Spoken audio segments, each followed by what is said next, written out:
So this question's a quick 2D array, and it gives you an example of how the 2D array looks. So again, you'll notice with AQA they tend to stick to a 3x3 grid with things, alright?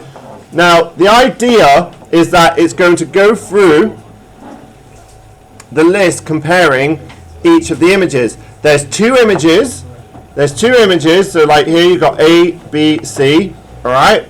But what it wants you to do, alright, is basically, if you have a look, there are two images which are the exact inverses. So every white pixel in the first image is a black pixel in the second image. So can you see here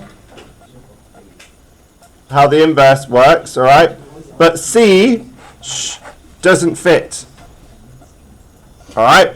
But what it wants to do is basically it's going through each of those images, comparing each block to each other, and then there will be a trigger. If an image is not the inverse, it's going to change that trigger. So if you have a look here, this is the answer to this question. What they want you to do is you've got an image 1 and image 2, all right? And we are comparing them. Initially, we think that the images are an exact inverse. So in other words, if there is a, it doesn't say what, remember here, 0 is white, 1 is black. So if there was a 0 in that one, then there should be a 1 there. If there's 0 there, there should be a 1 there. If there's 0 there, 1 there. 0 there, 1 there. We know that at some point, it's going to get here and be like, uh-oh, the image doesn't match. So at some point, it should iterate through comparing that. Now, what we've got here is a while loop starting at I. Bearing in mind, both images are the same size, which is why you can get away with this. Both images are the same size grid. While this is using a while loop, not a for loop, remember, okay? So we're saying I starts at 0, okay, and J starts at 0. Now we're in here, all right? We're going to need to use the 0 of both of these to begin with. So if image 0, 0, image 1, 0, 0 is, what have I done wrong there?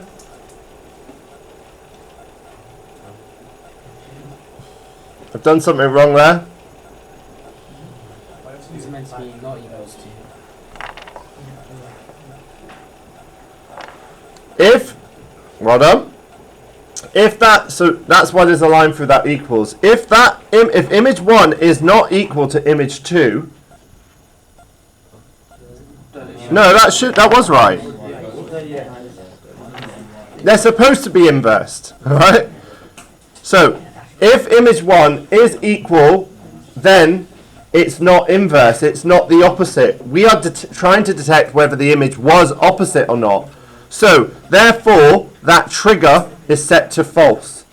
Originally, are you trying? So this question is a trick question. Basically, remember the image has got to be the exact opposite. So you can see here, A and B are exact opposites.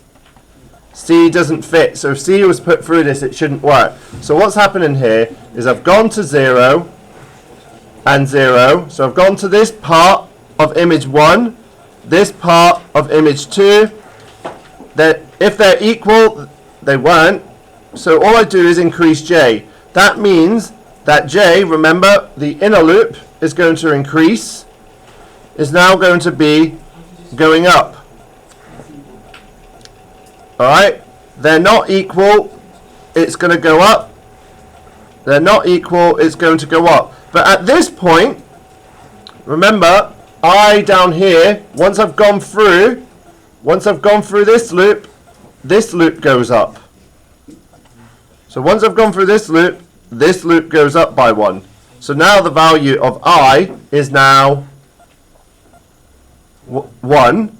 Alright, so this is going to be 1, 0, 1, 1, 1, 2. Then when we go back again, the value of I goes up again. It's going to be 2, 0, 2, 1, 2, 2. That's how our arrays work. but only when they are the same. So at this point, that triggers switch. So we now know at the end of this routine that these images haven't matched. Alright? That's what's going on that.